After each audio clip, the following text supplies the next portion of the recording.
Brandon DeShaw here, Lab Director, Global Energy Labs. How are you guys doing? Do you have frac sand? One of the tests to determine whether or not you do is the crush resistance test. This is kind of a granddaddy test, I guess a daddy test. A granddaddy would be the conductivity test. That is the big boy of testing. But this crush resistance test is a important test. I love performing this one. It is fun.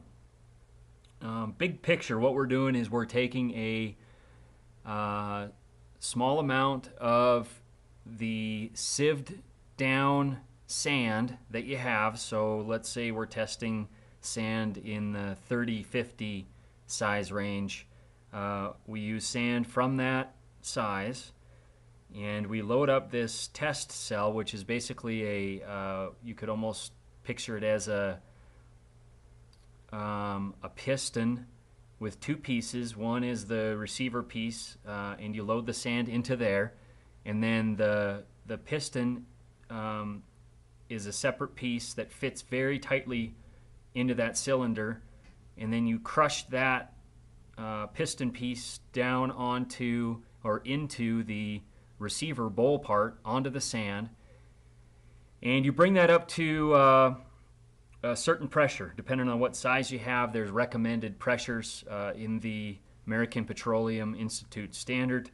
And anyway, you over amount of time you raise the pressure on the cylinder to that specific pressure using a hydraulic press, and you do it for the time amount allotted in the procedure, and then you sieve the sand again, and you figure out how much was crushed and fell out and how much held up to that pressure. And from there, doing that test multiple times, you can develop what's called a K value. And the K value is that which 90% of your sand holds up to that pressure. So I know that might sound a little complicated, but the K value is what pressure your sand holds up to. Let's describe it as that. Couple things you want your lab to do if your lab is going to perform a crush test for you. You want them to getting the sand into the receiver bowl part of the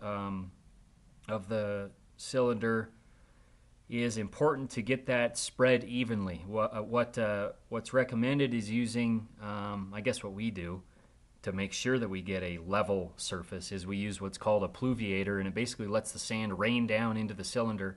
It's a special device, and it makes sure that you have a real nice level sand.